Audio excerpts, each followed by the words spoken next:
Hola, audiencia, y bienvenidos, Cinema Club!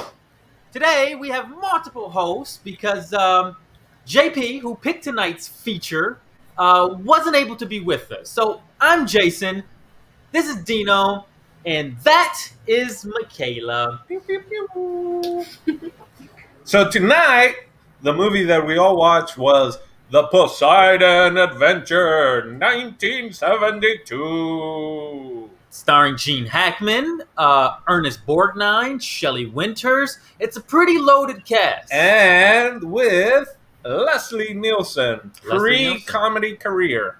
That's right. Yeah. That's right. So we got a lot to get into, man. Let's hop straight into first impressions. Michaela, take it away. This film is so 70s to like everything to the nth degree. Like there was this one scene where they were like arguing and I was just like, oh my gosh, this is like such a hilarious, like jokey kind of thing. Way to like lighten the oh no, they're serious. But like that's how corny that the dialogue was predominantly in the like era, I find. Like it's very interesting how like hyperbolic it is. You know, the costumes was great. Like I mean, like I said, it's just so, like the cinematography, like everything is just like so what that era was about. Nice. Had you seen it before, by the way? No, I haven't. Okay. To the acting part, I'll add. Jason pointed out that I was like, oh yeah, it was like, what's her face? He was like, oh, she's a. You can tell she's like a stage actress, or they do a lot of because it felt in the 70s again. A lot of those movies was just like very theatrical in the sense of stage setup and acting and the way of delivering lines and even like, the way it was written.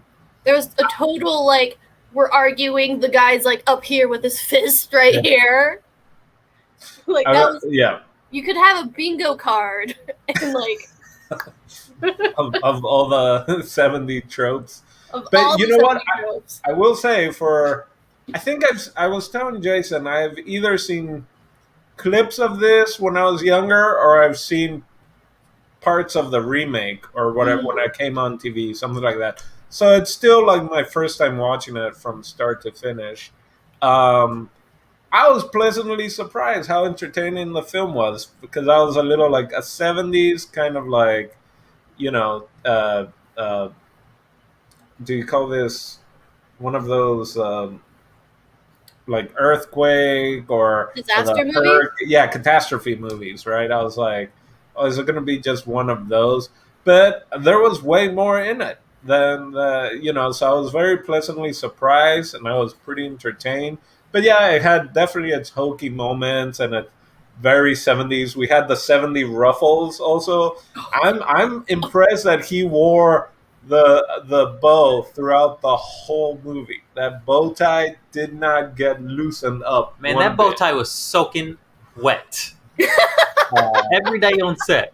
Yeah, so for first impressions, I enjoyed it. I was like, man, there's a lot of religious undertones in the movie. I mean, it helps that the main character, the lead, is a preacher that's going through a crisis, and that there's also an older preacher, but everyone had their clans of who they followed, and the people that are like, well, we're staying, and it's like, no, if you want to get saved, you follow me. No, if you want to get saved, you stay here.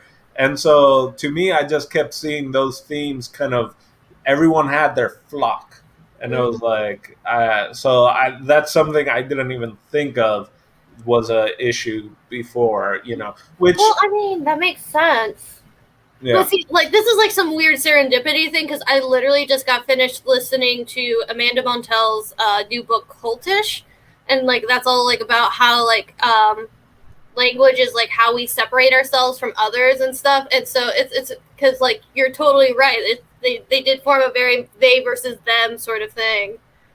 So, interesting. And, that totally makes sense, too, because of, like, what was going like religiously in the United States at the time, like the amount of cults, like infamous cults that were like around too.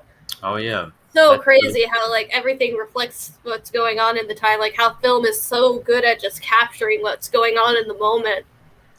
Do you say cultless? Cultish. Cultish. So, I've seen this movie. This may be like the fourth time I've seen it. It was one of my mom's favorite movies when I was growing up, so it was around a lot.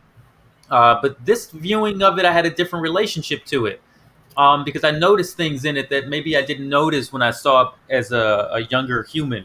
I didn't notice maybe the religious overtones. I didn't notice like the acting styles in it, and I didn't notice that Ernest Borgnine's wife was a prostitute ever before. But obviously, I mean, it's right in front of you. Recovering prostitute. Sure. Recovering. Or retired. Yeah, phased retirement. She, but the movie still holds up. It's still very good, Yeah. man. There's the acting in it that Dino's referring to, and that you're referring to with the scene in it. It's the Ernest Borgnine and his wife are having that bourgeois argument, and it is very it's theater. Like you can tell Ernest Borgnine's a theater actor, and he's really punching that thing like some old school Marlon Brando style. He's really he's punching the air through that whole scene, and it's still a really good scene. I'm honestly, I kind of like that style of acting. I know people don't do it anymore, but it's just what he's trying to do, and if it was on stage, you know how powerful it would be. Well, you know even what I mean? Gene Hackman, was I saying did I say he was doing Brando, or it was some, or yeah, I think at some, when he's giving certain speeches, I was like, man, his voice is different in this movie. He's preaching, yeah, for sure. I mean, that's his character, and yeah, he's being a little theatrical too. Yeah. But also, this is 1972. So Gene Hackman was probably not that long removed from the theater. You know what I mean?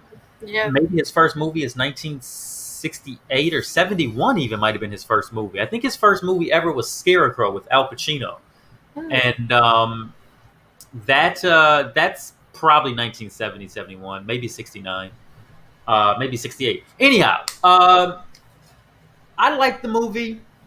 I enjoyed the religious overtones in it, actually. It was definitely trying to punch a message home. So it gave the movie a lot of different layers and context. And I thought that was pretty sweet. And it made sense. I would even watch this movie again one day, I don't know what would draw me to watch it again, but I wouldn't like shun it. Yeah, so that's my first impression of the movie, which was really like my fourth impression of the movie. Mm-hmm. My fourth. What else do you guys want to talk about? You guys want to talk about those 70s costumes a little bit?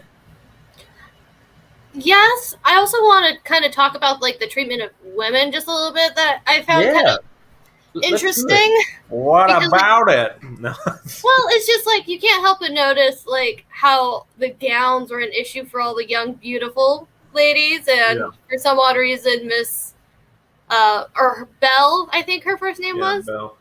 Like Belle that Rogo? wasn't an issue. Yeah. But I have to admit that like that her swimming was like one of the most beautiful scenes I've ever seen like a woman like do. I agree. She was so gorgeous and graceful in that, which really took me by surprise. I was captivated by that the very first time I saw it, which was when I was a kid.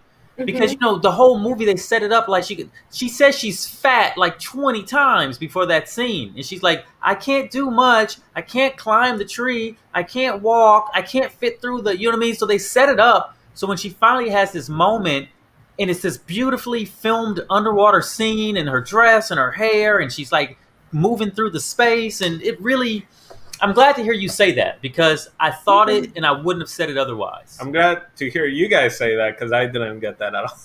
I was just, that to me just like, yeah, okay.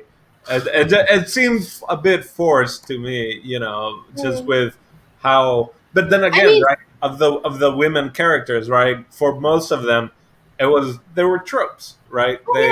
They were, Well, and it's just hysterical at that one girl who was just hysterical the whole time. about the brother, no matter what. And that's why even spoiler at the end, right when they get outside and they get in the helicopter, I was like, here we go again. She's gonna be like, I'm afraid of heights. I can't get on the helicopter. well, but like, it's so frustrating because like there are just so many things that like on the woman's side of things it's problematic. Like the 16-year-old who's really into the Reverend, like it's not the prostitute, it's the 16-year-old girl. The But the prostitute was was kind of into him too, though. They kissed for New Year's. I mean, listen, Gene Hackman was kind of a baby back then. Let's be honest. That turtleneck he rocked in many a movies. But like, come on, like Michaela, 16-year-old girls have crush on older guys. That happens, right? Yeah, but he was well into his 30s. For sure. Yeah. For sure he was. You know, Listen, and it's okay that you have that opinion. I'm just going to have a different opinion. okay. And she's into him. What I was afraid of was this, though. Well, I'm glad that he didn't reciprocate. Yes, that. Like that'll give to him. That'll Yes. give to him. But like, there's like a couple moments where it's kind of hinted that like, Right. But I'm also and glad that's kind of what I'm like about is the fact that they had to have so many moments of him like holding her head and Yeah. like being right there. Like out of all of the female character, like I think I would have felt much better if he and the singer had a thing. Oh, sure. Yeah. You know, versus the child, Yeah. the literal child. I agree with that. because But that's I thought the thing with was it, Rogo, is that his name? The cop? With the cop. I thought part of his issue with the preacher was that the preacher seemed to be overly handsy with his wife. Right. Like I thought that was gonna lead into like a blowout at some point. That he's like, Rogo's like, I wouldn't have married you if I didn't, if I actually cared about you having been a prostitute, right? If someone recognizes you. And so then he was going to get pissed when like a preacher is spending too much attention to his wife. So I thought that was going to blow up before the sister did. I also think that like a lot of the women's deaths were kind of like, I mean, they had to do Belle like that. Come on. Oh yeah. Oh, falling into the water at the yeah. end. This part, even Gene Hackman, I thought, like him struggling with the steam and all that. I'm like, that is great. But the very that was end, a great death. yeah. Well, the very end, but then his very last thing, I was like, okay. And how he like goes down, and it's like, I guess there's fire and water, and that's gonna kill him. But I was like, there were some iffy deaths for sure. Like I would have totally gotten Belle's thing like if something like fell while she was like trying to get out of the water and like she got trapped. But literally like it's implied that she had a heart attack. Double heart attack. Yeah. Heart attack / stroke heart Oh, attack. yeah, Bale. It wasn't Bale Rogo. I'm sorry. That was No. Bale, right. Bale, yeah, I think for my buck, I would agree with you. I didn't like the way her death played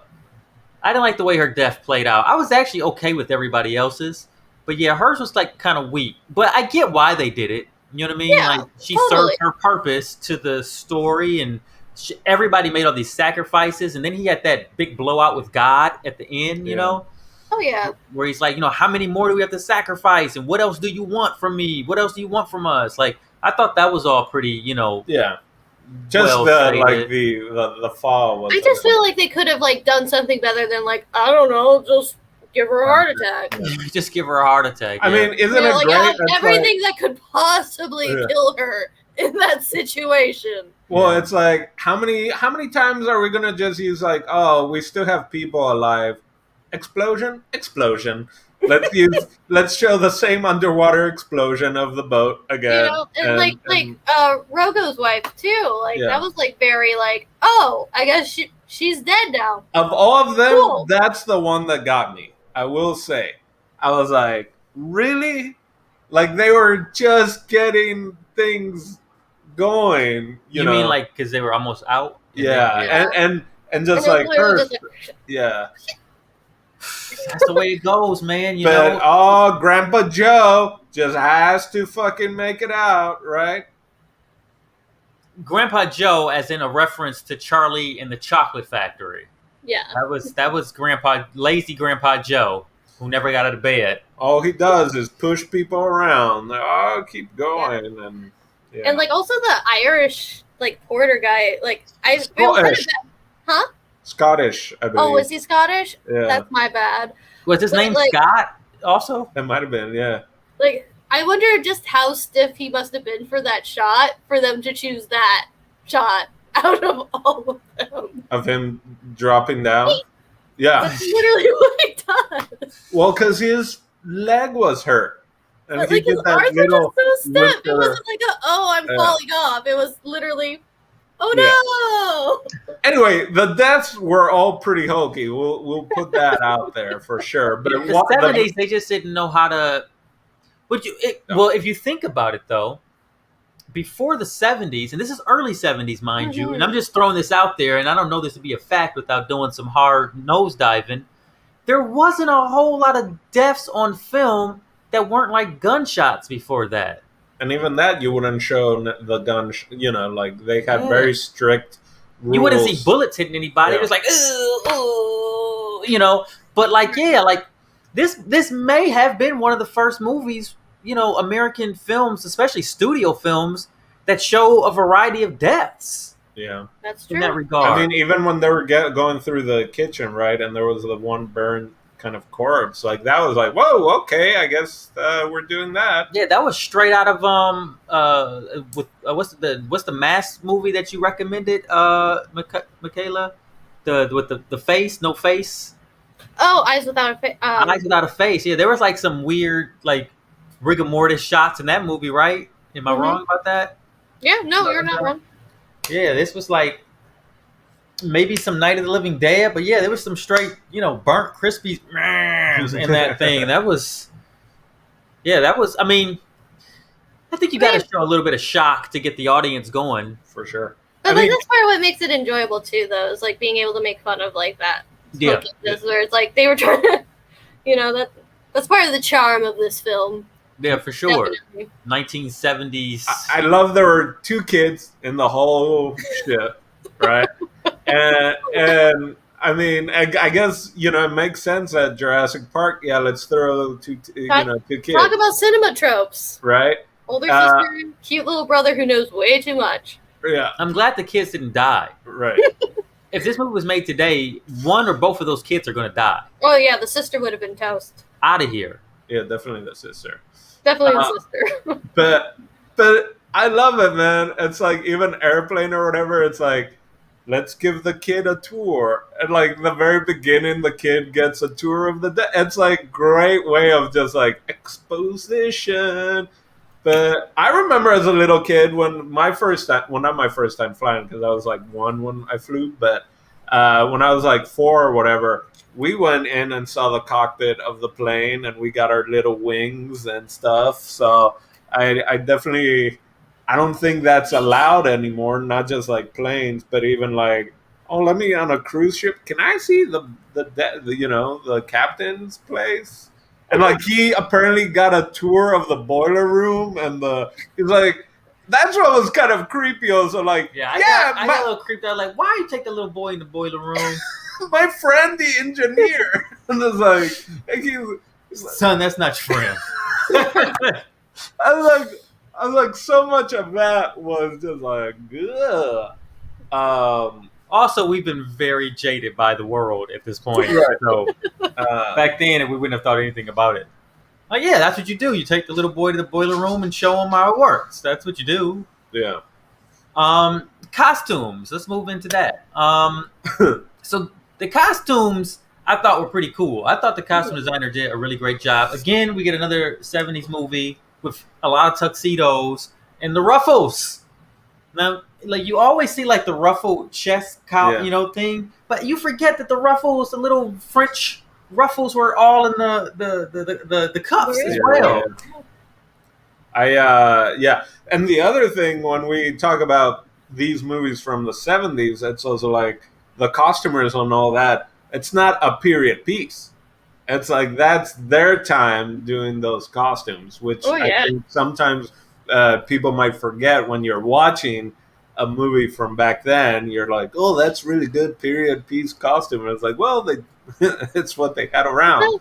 Yeah. But clearly also for movies, and colors were getting better in film and all that, so they clearly, I feel like we're going a little crazy and stuff like that. But I It just want also to say, surprised me how fashionable, like how a lot of like outfits that we saw in that was very like something you'd see today coming too. back, like like the Yeah. high-waisted shorts, basically.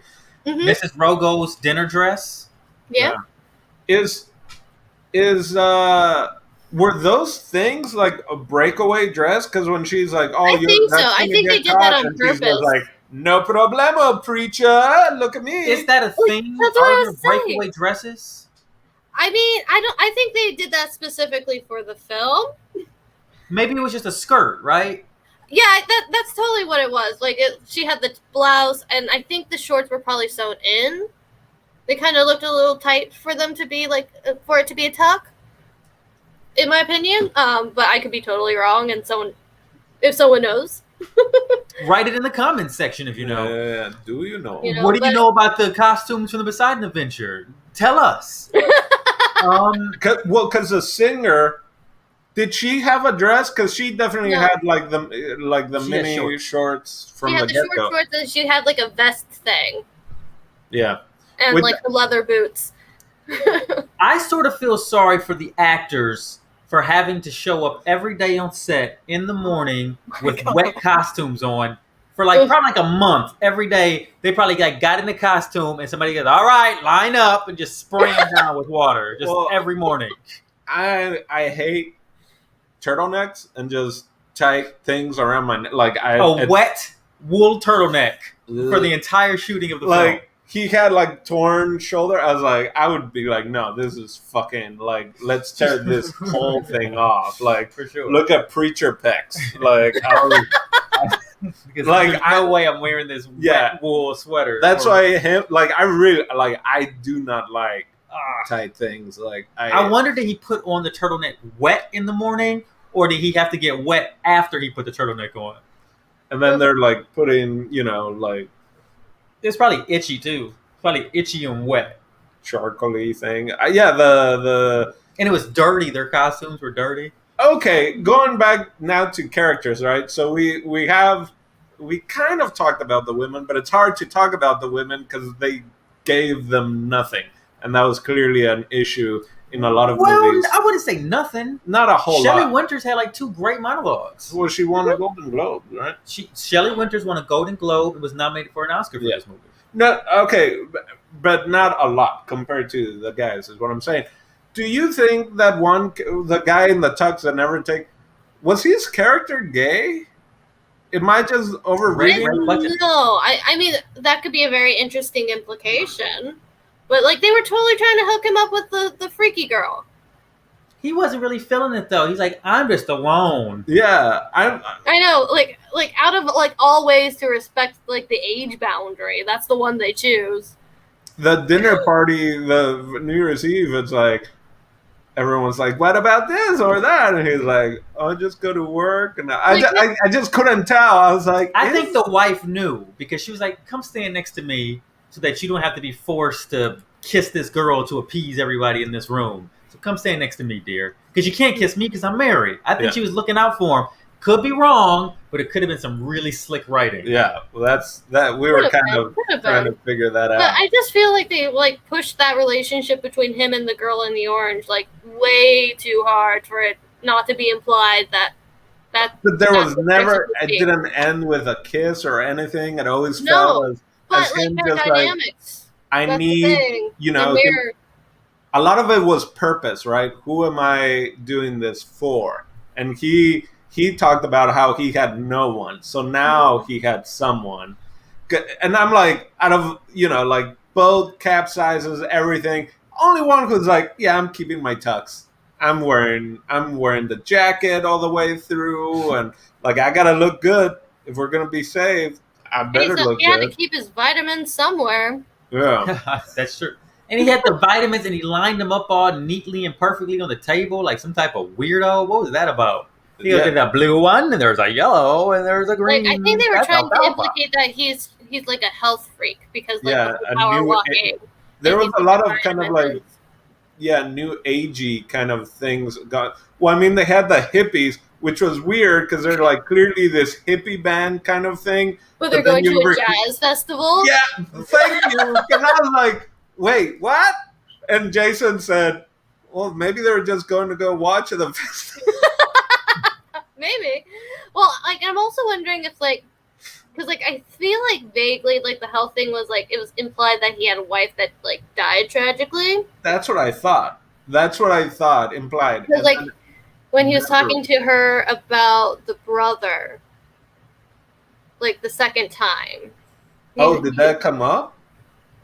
Yeah, like because like she like they were in like the barber's chair and they were making fun of the hair, and then she lies down. She's like, I can't go on without him. And then he's like, well, you have to. Don't worry, it gets easier. Believe me. I was just like, Right. I exposition. thought it was. So I just took that as it gets easier living by yourself. Well, I was just thinking that Yeah. that's why he was so protective, but Right. Because I do agree that first scene of them at the table, they clearly, it sounded like he had been with someone and then yeah. had been alone since and just didn't have time anymore. Because I was thinking age wise also, I was like, wait, so from kid to like whatever age he was there, you never like dated? You never had a relationship? That's No, he was working at the store. yeah, haberdashery. So let me ask you guys a question. This is a it's not a moral question. It's just maybe a decision question. If you were on the ship and it went upside down, would you been on team stay in the hall or team get to the hall? Wait, team stay in the gala, the gallery, or team get to the hall? Get the Ooh. whole, I think I would move. I think I would be like, let's find a way out. Because also, it's not kind of implied. I mean, you do hear they send out a mayday at the beginning, but you don't know. Captain's gone, everyone's gone. It's like, clearly there was a storm or something.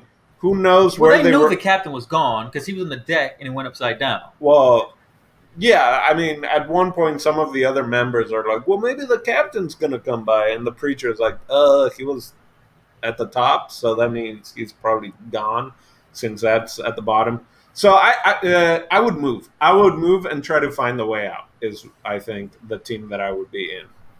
I mean, I know logistically I would totally agree with that, but it's just so hard to like be like, oh yeah, in a panic like that, I'd be cool as a cucumber and I would totally be like defying death. But honestly, I feel like in the moment I'd be so freaky deaky, and it like also depends on who was with me. You know?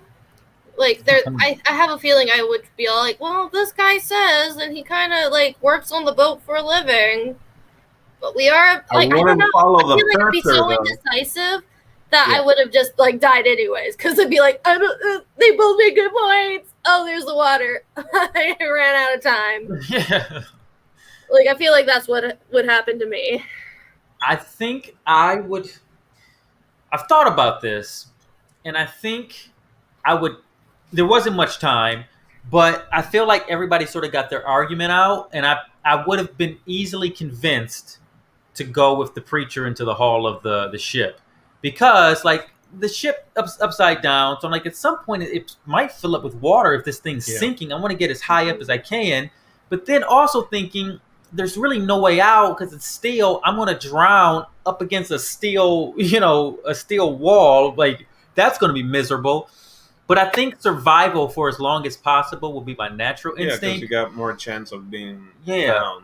But Michaela brings up a good point I hadn't considered, and it depends on who you're with. Like if I'm with grandma, then I'm like, oh no, what am I gonna do? Like, am I gonna, like what? She can't get up there. You know what I mean? Like so that kind of becomes like the old preacher, right? He's kind of like the old preacher. Like so that would have been tough, man. But I think if I had enough time to like think it through, barring any crazy injury where I couldn't make it, I think I might have climbed as high as I could with the But that's rest like of the always like the problem with like these hypotheticals for me is like we all want to be like, oh yeah, I totally like be the hero on this, like I totally make the right decision. But honestly, like it's just like just looking at what happened with like COVID and how people reacted to that, how they're still reacting to that. True. You know, like in the moment, like our actual decisions don't make sense. So it's just I just burped in Dino's face. I'm sorry. It's funny. He totally turned and burped that way, but there's a fan right there, and it just literally back into my face. No, but I feel like it's kind of vain to be like, oh yeah, I totally be convinced and down to clown. You know, but I would though. I really would. Well, and I definitely think you are one of those individuals who would. I know me as a person would probably be like, I don't know, the guy who's in charge. The thing that got me, that I'm just like, come again now, is in the hull by the propeller, it's only 1 inch thick. That to me, I do not understand. But it's steel. But still. 1 inch of steel? Still, it's like, you think it would be thicker or they would have different layers. I just don't, the bottom, it can easily scrape on stuff you'd want, or the propeller, any sort of, I don't know, it just seemed like that it might have been, Maybe that's how boats really are, though. JP's gleaning the answer to me. It's because you want space for the propeller to actually spin. To what? You want space for the propeller to actually spin. You need space to work on the shaft.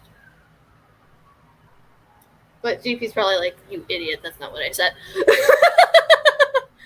I think there's probably a logistical reason for it. I don't think there's an actual reason for it. It could also be the curvature at that point, maybe.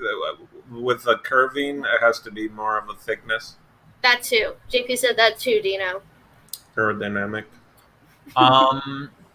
So I would, I'm always down to figure out a way, make a plan, but I don't know. I would see because it was a ceiling down low, right? Like, because when they fell, their one stunt guy is like, you're gonna crash through a glass chandelier thing. So if I were to look at that, I'd be kind of like, I think water's coming up that way. If I was the guy who was alone on the boat, which is more than likely the guy I'd be, I think that, and I say that because he was the last one to come up the shaft, and he saw the water rising. I would probably be a total time manager at that point. I'm like, you guys, let's go. Yeah. No, we can't wait. Now, I would be pushing people like, run, everyone. Gene Hackman, run. Like he was just like, hey guys, we gotta get a move on. Let's put a little pep in our step. Is that bad if I'm like, I would go with a group was like, where the single ladies at? All right, I'm in that group. Okay, Dino. Okay. What about the group that went past them? Yeah. At when they got into the hall of the ship. What about them? Like they were like Walking Dead. They were like zombies. They were already dead. They're like, no, we're just going to keep walking to our death. Where did they say they were going to? I forget where they said they were going. They were going somewhere else, though. And they were like, no, that spot's already filled up with water or something, right? Well, they said they came from, like, the engine room anyway, right? That it was No. They said they were going to the engine room, and they were like, no, it's filled with water. And Gene Hackman was like, did you see it? He goes, no, I don't have to see it. Or it blew up, right? Because that's why it tipped. Yeah, that's what it kind of said it. Because that's even also Bible. I don't have to see it to believe it type of thing. Yeah, he just assumed it was because it blew up. It was filled with water, right. Which it wasn't. But, what happened to that group? I feel like in that situation, if you feel like you know the vessel you're a part of, like if you work somewhere and you know for a fact that everything's broken, You know, especially like I'm sure that he was just like, no, all of that there's above us is like metal. You know, Right. and at this point they didn't know if like the bottom of the boat was actually above water or not.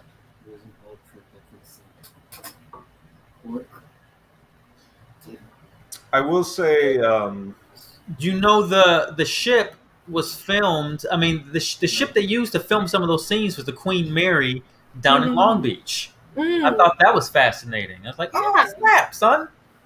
Yeah, that's in our neighborhood. I love you. Anybody got anything else? yeah, I was gonna. That's what got me when they got saved at the end, and they're like, only 6. No one said, well, there was a group of people that walked the other way. They're like, no, just us. Let's have. Because I'm like, you don't know. It's like, yeah, water filled to a certain point, but that's a big shit. You don't know if they made it to the other side, and then they're like, well, maybe let's go up over on the other side. You know what's interesting? I was reading the synopsis for the sequel to this movie, and I just reading half the synopsis. I thought that maybe the movie was about the other set of people and what happened to them. Oh, that would have been fun. That would have been, I think, maybe an interesting sequel. But instead, the sequel is about a bunch of like raiders who come in to steal like jewelry and money that's left behind on the ship. Yeah. But there's also JP says don't watch it. It's a bad movie. The second one. I imagine that it's starring like Rutger Hauer. I thought it was going to be Night of the Living Michael Dead Keaton? Poseidon Adventure. Yeah. The zombie people just walking. Yeah, those people are defeated. They were Well, their whole like, body and language. JP was pointing out that like at the end of the movie you can kind of like see that like the angle of the ship was pointing down, so the bow of the ship was underwater. Oh yeah. Okay, all right. Keep your theories to yourself. He's like, all you need is a table and a cork. Yeah. Whichever way it's rolling. That's You know how what's you're dope thinking. though? The helicopter got to the ship, Mm-hmm. and they're like, you know, they landed on the ship, and the men were down there, and they're banging on it, and it's like, I mean, maybe that's what you're trained to do if you're like SOS or whatever, but it just seemed like why would you even stand on like the bottom of the ship waiting like to cut open? How will you know where to cut open? Why would Because you it's assume an anybody inch was there? thick. Because they know that's where it's an inch thick. Yeah, it just seems kind of like, I mean, and maybe they do know that, but to assume that anybody else in the ship might know that to get there. And of course, I know they banged on it. So, but somebody was already out there, is what I'm saying. Yeah, waiting. you heard. I thought they were sawing. I thought they heard sawing noises, and then they started banging, and then that happened. They heard dinging noises. Oh, up there. So maybe they heard that somebody dinging walking. I up thought there. came afterwards, but yeah, yeah. That's another convenient Hollywood something. Yeah, that seemed a little convenient. There were a couple parts that really got me. The older lady when she's talking about the kids, hoping the kids make it. With the Miami building that collapsed, I actually have a classmate and his family that were in the building. Mm-hmm. So watching that, the moments of kind of like destruction and collapsing and stuff like that, definitely hit differently. I'm kind of glad that the movie definitely is more hokey, because when she kind of gave that speech, that was kind of hard. And then the banging and the clanking, because of, you know, I've been following the news there, and they had brought that up earlier of, you know, trying to hear clanking and banging noises to try and find where people might be trapped.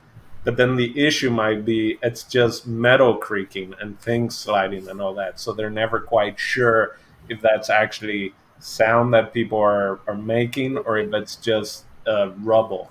So for me, it was definitely a weird kind of thing to watch in that, you know, and especially the kids, because yeah, my friend, my childhood friend was there with wife and 3 kids, and I was just like, that's So watching the movie at parts, it was brought certain memories that I'm very happy that the kids made it, because that's definitely stuff that I've been thinking for the past 2 weeks now of and for that rescue, now they finally said that it's no longer a rescue mission and just a recovery mission.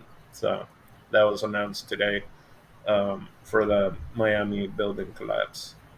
But anyway, sorry bringing it kind of down. So um, the banging of the sounds definitely got me a bit there at the end. That happy they got out. Yeah. For sure. Quite an adventure. Yeah. Quite a Poseidon adventure. Yeah. I feel like they could have come up with a better title.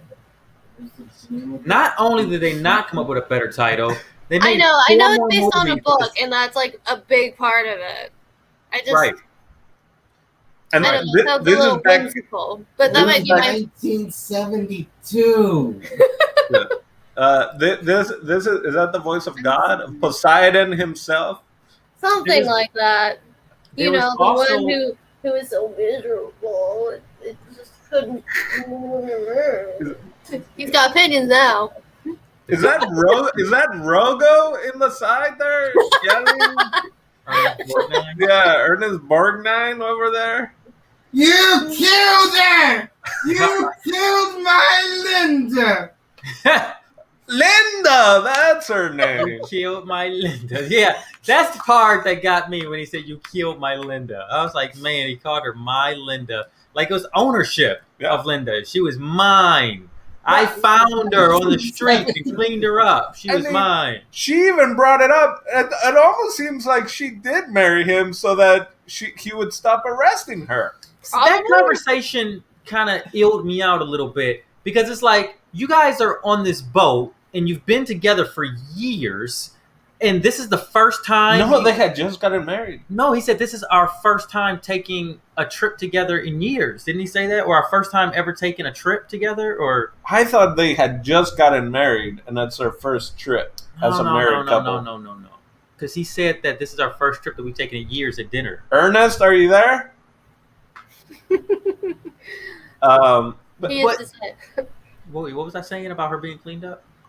Well, no, it was just weird of her that they'd been together, but the conversation of him arresting her, were you going? Yeah, it's just a weird conversation to have about, why you're together, in a relationship for that long, and then to go back and say like, oh, well, why'd you even do it? Well, I had to get you off the street some kind of way. It was a sweet moment, actually. Yeah. But at the same time, it was like, that's a weird convo. That's like what I was saying, is like that first conversation that they have, like, my brain thought like they were trying to be funny with each other, like how couples do, like how I'm ribbing JP and JP's ribbing me. Like, she's not even a streetwalker, you mean? Well, no, like I'm sure that part was like, no, I was sure that part was true, but like the way that he was like phrasing things, like it was kind of just like, oh yeah, I had to keep you off the streets, yuck. You know, but then like I was like, oh no. It actually did show his warmth. Oh man, the different no, it still came by. Sorry, man. Thank you for trying though. The Tux guy, when he gave that police speech about him just being, like good old cops, just always complaining and like not doing anything. I like that speech. I thought that was spot on. I was like, man, if he ended with defund the police on that speech, I'd be like, like, police have been police for a long time. Yeah. Same complaints from police 50 years later. Faux show. Not a problem. Special effects at all? Do we want to Special effects won an Academy Award at a time when there were no Academy Award special effects. What? I believe it. Was it a special? It was a special award. Special effects? It was a special award for special effects that year, and Poseidon won it. And this is when, like, they really were good special effects. Yeah. The underwater explosion and the boat being Turning upside over. down. Yeah, it and wasn't just camera. I Yeah. mean, a lot of it was camera, but they Still had definitely. tables on the ceiling and Yeah, stuff, yeah. like the fire inside the kitchen, and the fire in the boiler room, and the fire in the water in the boiler. How do you put fire in the water? I don't know, but they did it. Well, did you see the Gulf? Easy. Just put gas leak and. Well, yeah, I'm sure that fire was boiling with oil and gas for movie purposes, but I mean, to like manifest it, I mean, you got to at least shoot the fire in a way where you can't see where it's coming from. It was very cool for the 70s. Yeah, and no, like I feel like this was probably one of the first like movies that like they really did think of the set in like a 3D kind of way, you know. I kept thinking to myself, and I'm glad we actually are touching this. I kept thinking a lot of this stuff is filmed underwater, and they're inside these cabins and inside this boat. And I was like, how did they film this? Like, they built these sets inside of a swimming pool? Like, what did they do to film this thing underwater and still have the sets there? Because that's pretty wild too. Yeah, I mean, that's a special effect. Yeah, I think they built the sets themselves. And Well, I mean, it was produced by Fox, and Fox has the largest indoor studios. You know, so I think most of it was just built. Like, I feel like the whole rotating thing was just like kind of what they had for Gene Kelly, like where they actually rotated the room and he'd like dance on the walls. I think they used the same kind of thing. Literally all of the interiors of the ship. Mhm. Carbon copies. I feel like Michaela is a news anchor on Yeah. Fox, and she's getting notes from her producer. I am. Like, I'm kind of getting to the point where I'm like, JB, get your butt over here and explain things. But JP's he's like fine. behind a monitor. Hold on, I can yell. I can yeah, yell. just yell, JP. We can hear you. JP's got like a headset on Their behind the job monitor. was pretty also easy since the only shots that they used that were on the Queen Mary were the exterior shots. Everything that was inside is a carbon copy of the Queen Mary interior. So the shots of the bridge, that's in the studio in Fox. The shot of them in the banquet hall, that's in the studio in Fox. And also the engine room, which was 100% to the exact design of the Queen Mary, was inside a studio at Fox. What about the underwater scenes where they're like swimming and stuff? I'm sure that was like Fox They just filled too. it up. Like, I feel like they probably filled like a pool. Tank. Yeah, they made Like a tank, and like they probably had like it lit special, like, because there's no way that they could do that in like an actual. Like they built a set inside of a tank or pool? Yeah. I Yeah. have a feeling. Yeah, that's Because cool. I will say, other than the little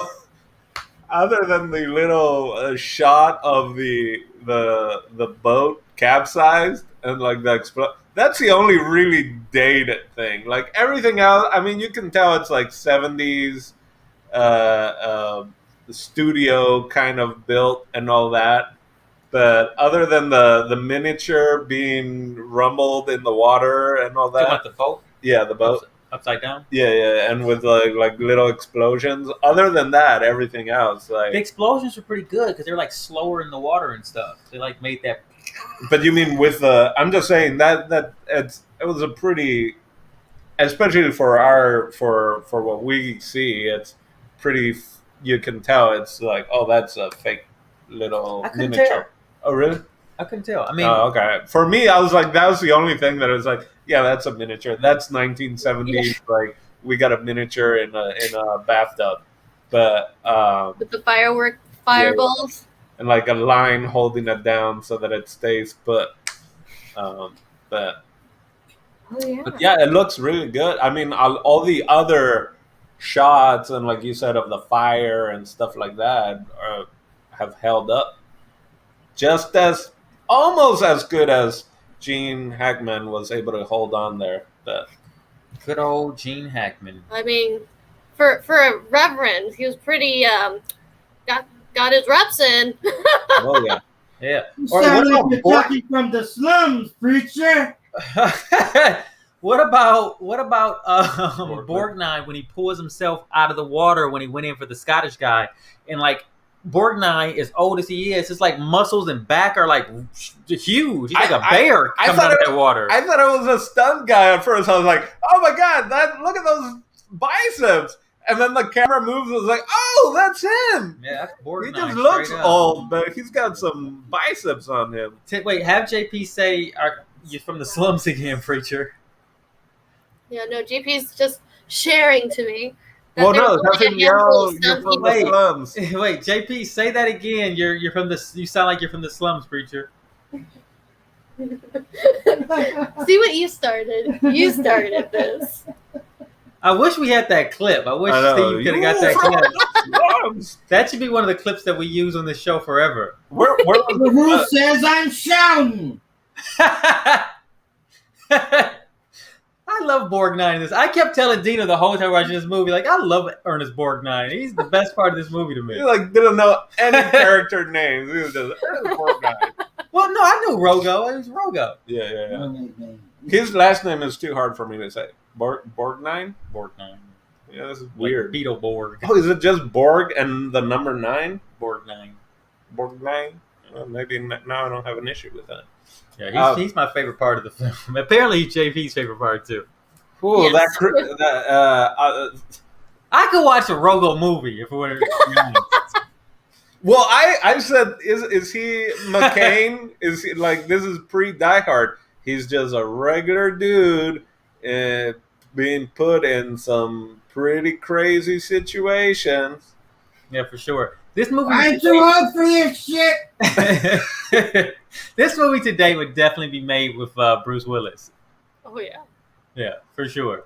It would have to be. And The Rock. Oh yeah, Bruce Willis and The Rock. Like The Rock would play the preacher.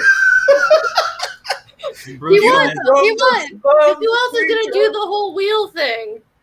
Oh, yeah, right? The That wheel- was crazy Yeah, to like, me. Like I'm like, there's no way, like some preacher would be strong enough to like not only deadlift this, but like he's also turning it. Yeah, he's turning it. Well, you know what? It was one of those situations like he Gattaca it. He didn't leave anything for the way home.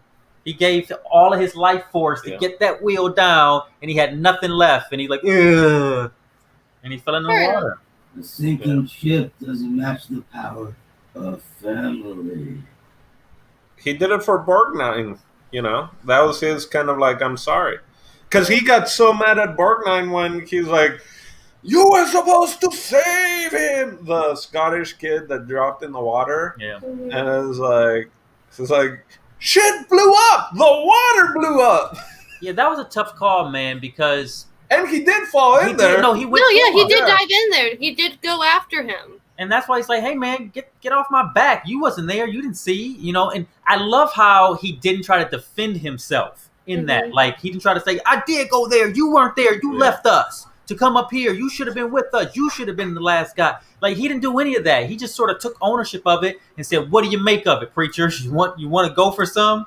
And he like, you know, he's ready to box the preacher on the ship. And I respected that scene actually a lot. And they were both right. You know what I mean? Mm-hmm. They all had flaws. Yeah. Especially the men, right? The men were very flawed because they all want to lead and none of them want to follow, right? I wish Shelley Winter's character would have had a little more confidence in herself, because then they would have believed her at the end when she said she could swim. They wouldn't have given her such a hard time, and she wouldn't have to waste all that energy to lift that metal sheet off the preacher, and she probably wouldn't have had a heart attack. She gave everything too. 2 heart attacks. She had a double stroke heart attack down in that water because she had to lift a steel thing off that preacher with her last little bit of energy. You know, I mean, she was dying, and they're like, "Oh wait, I gotta make sure Grandpa Joe knows that he has to go and give this to our grandkids." Yeah, she would have survived if Hackman would have just listened to her and let her do the swimming first. I still think they did her dirty. Yeah. Oh yeah, for sure. They did her dirty. Yeah. Oh yeah, for sure. She was like one of the best parts. Like she genuinely was one of the best parts of the film. Like I agree. She was great. She was the my heart of the favorite film. character. Absolutely the heart of the film. 100%. I don't see that, but You didn't see what? I didn't see her being the heart of the film. Yeah, you mentioned it with her talking about the kids being Right, saved yeah, and yeah, yeah. giving the I get the that, things I to just- the grandkids. Maybe and- because she didn't have enough. Like I wanted her to have more. Yeah, no, they Yes. focused too much on her like weight, Yes. yeah, which I was mean, she kind of was just. the only sentimental part of the film. I know we're. That's true. I know it seems like we're doing making fun of a lot of this. What was the kid doing in the bathroom with 2 life vests? And then He had to Come- go pee. did he say he was going to go pee? Yes, he did. Oh, He that's did. why that's a good joke because everything's upside down and he had to go pee, and then he forgot the life vest inside the freaking Bathroom. bathroom.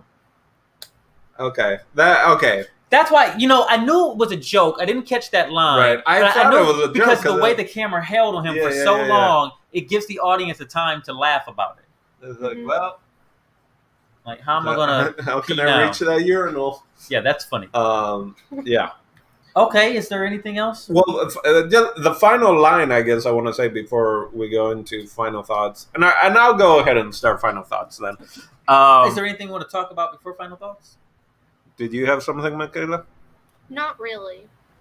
Did the voice of God there on your side have something to talk about? Creature?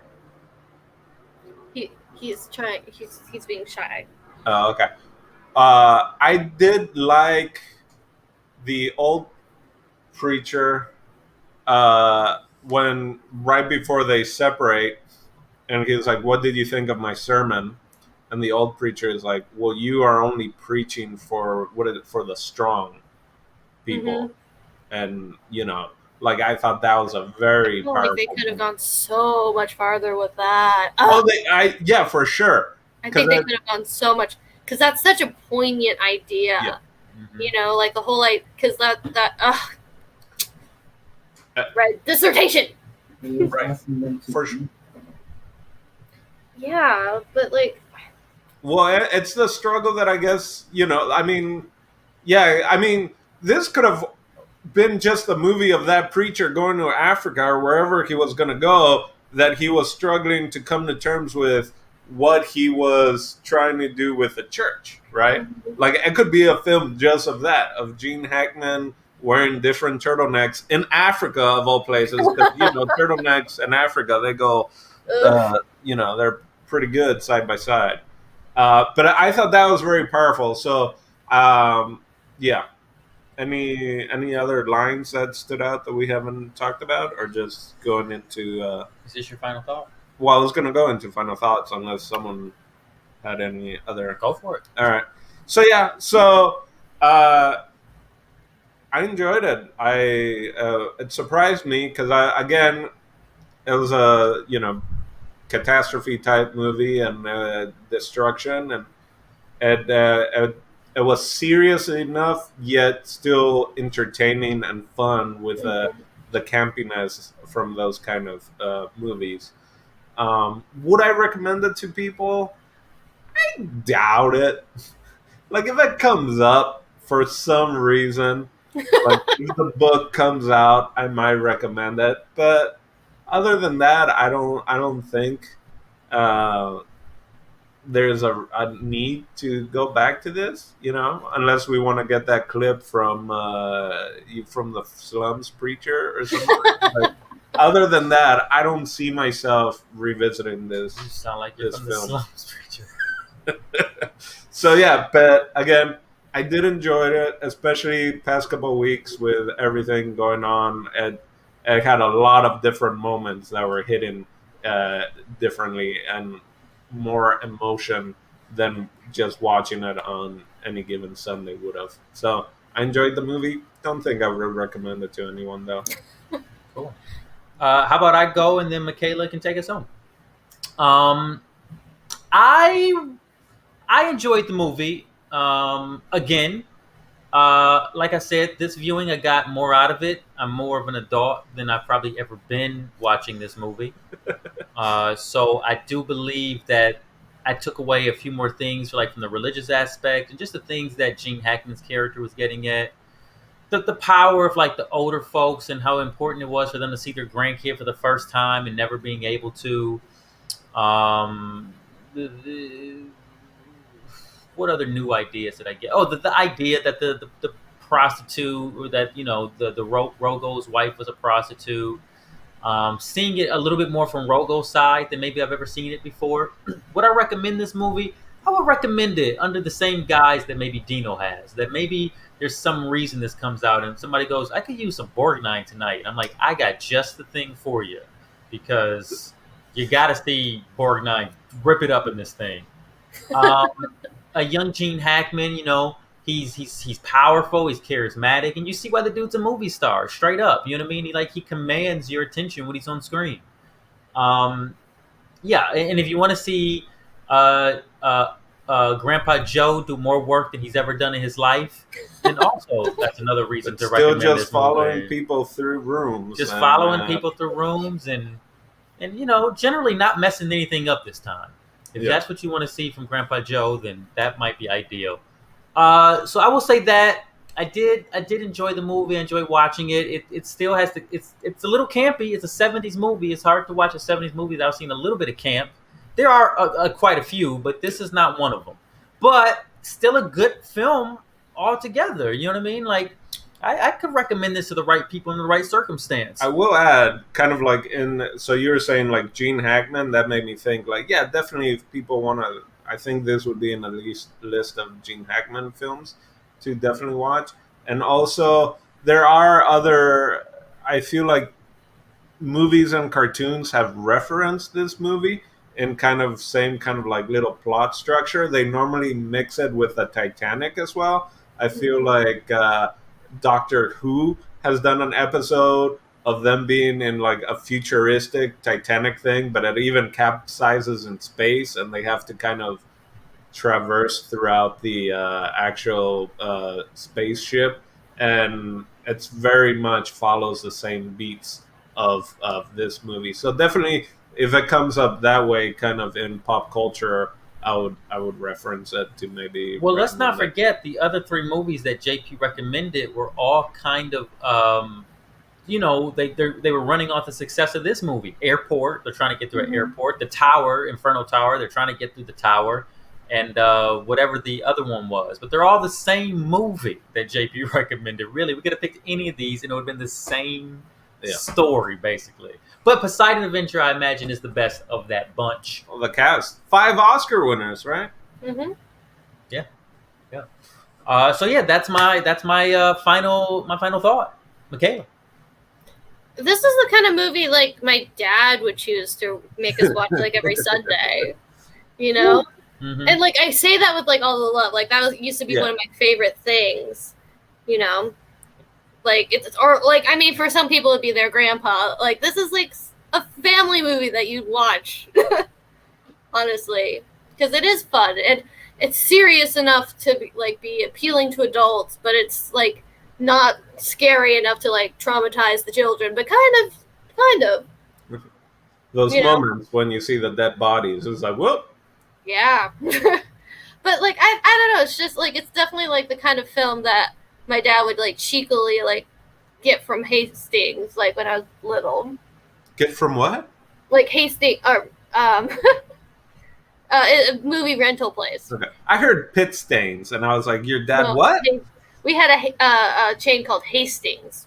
Oh, okay. When I was young. Yeah. Nice. So, my ears hear different. Well,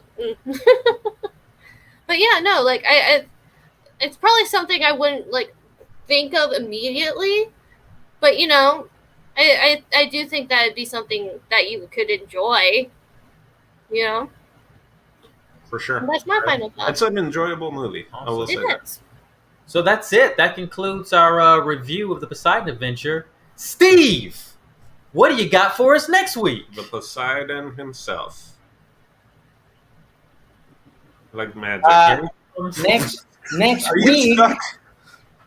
week, we're gonna take a trip where I really think JP's heart was really at. Oh boy. So we're going to the stars, ladies and gentlemen. Oh,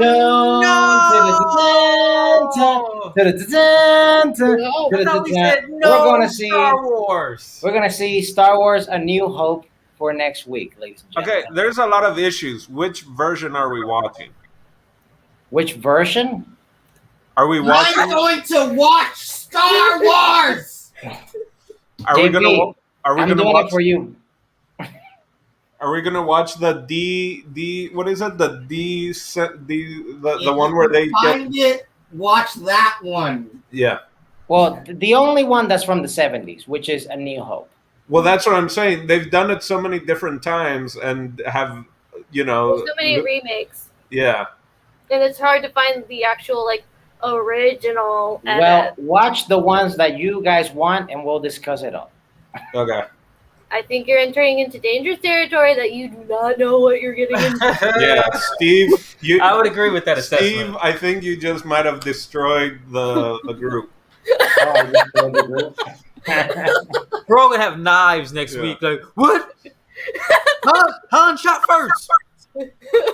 Like, it's gonna be a lot of JP yelling Star Wars quotes, and you guys are gonna see what I live with every single day. I just read about the machete order. Have you guys read about that? The way to anyway. I'll share it on our group so that we can end this video. But Of course. the So proper for El order- Dandino, Jason Echoes, Michaela, JP in the background, and me, Steve Des TV at the end. We'll see you next week. Bye-bye. Hi, I'm JP Cerno and welcome. Hi, I'm JP Cerno and thank you for watching Oye Dimelo. Hi, I'm JP Cerno and thank you for watching Oye Dimelo. Fucking shit. Okay. Hey, I'm JP Cerno and thank you for watching Oye Dimelo. Right? Whole time, Jesus not even a Christ. flub. And as soon as it's the third one, because this is the third one, right? I am JP Cerno, and thank you for watching Oye Dimelo. Oye Dimelo. Super cut of every time I fuck it up. Hey, I'm JP Cerno, and thank you for watching Oye Dimelo. Hey, I'm JP Cerno, and thank you for watching Oye Dimelo Network. And click here for additional videos, and don't forget to subscribe. The lonely singles in your neighborhood already did.